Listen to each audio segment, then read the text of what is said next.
आत्मनिर्भर भारत योजना और प्रधानमंत्री श्रम योगी मानधन योजना विशेष रूप से जो 2019 के बजट में लाई गई थी, जिसका उद्देश्य था कि हमारे रेहड़ी पटरी खोमचे और छोटे व्यापारी लोगों के लिए भी एक सामाजिक सुरक्षा का प्रावधान शुरू हो, इसको लागू किया गया। देश में श्रम क्षेत्र में श्रम सुविधा पोर्टल को लिया गया, जिसमें एक यूनिक आइडेंटिफिकेशन नंबर के साथ एक सिंगल विंडो सिस्टम जो है और कॉमन रजिस्ट्रेशन, इसको श्रम सुविधा पोर्टल में दिया गया। 4 सेंट्रल लेबर लॉज को रिपील करके 4 नए लेबर कोड बनाए गए। महिलाओं के लिए मैटरनिटी बेनिफिट अमेंडमेंट एक्ट लाया गया। उसके साथ ही साथ अगर आप देखेंगे तो एजुकेशन, SC ST वगैरह में रिवाइज इंटीग्रेटेड हाउसिंग स्कीम, इन सबको किया गया।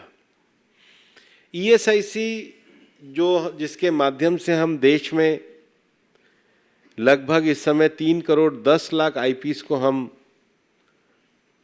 मेडिकल की सुविधा उपलब्ध कराते हैं। आप देखेंगे जहां ESIC की सुविधा 2014 में केवल 393 डिस्ट्रिक्ट्स में थी, वो बढ़कर 611 डिस्ट्रिक्ट में हो गई।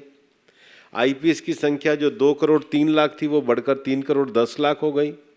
बेनिफिशरीज की संख्या भी 12 करोड़ बढ़ी है और एम्प्लॉयज़ की भी संख्या जो है वो काफ़ी हद तक 1 करोड़ 74 लाख की जगह 2 करोड़ 78 लाख हुई है। एम्प्लॉयर्स की संख्या भी बढ़ी है। हमारे जो बेड्स की कैपेसिटी थी वो 19,000 थी, वो बढ़कर 20,231 हुई और ESIC के अस्पतालों ने कोविड में भी अच्छा काम किया और पिछले 2 वर्षों में 12,000 नए बेड सैंक्शन किए गए हैं। मेडिकल कॉलेज की संख्या 4 से बढ़कर 8 हुई है। अगर आप ESIC के एजुकेशनल इंस्टीट्यूशन भी देखेंगे, 2014 में 4 मेडिकल कॉलेज थे, वो 8 हुए हैं। पैरामेडिकल इंस्टीट्यूट थे ही नहीं, वो बड़े हैं। MBBS सीट जो 400 थी वो 950 हुई और इसमें श्रमिकों के बच्चों का रिजर्वेशन है। उसके साथ ही जो DNB course, DM course, DNB super speciality, ये थे ही नहीं, वो कोर्सेज शुरू हुए हैं।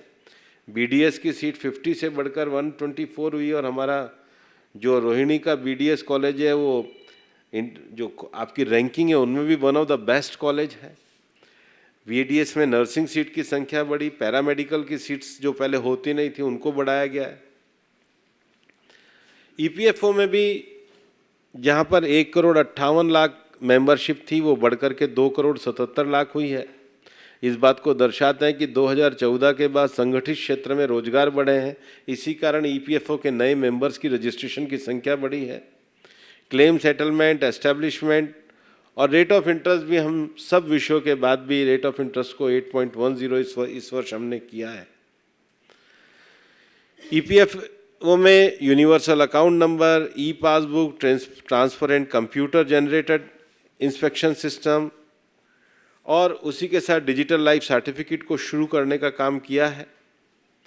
मोबाइल के आधार पे उमंग के ग्रीवेंस के माध्यम से हमने जोड़ने का काम किया है।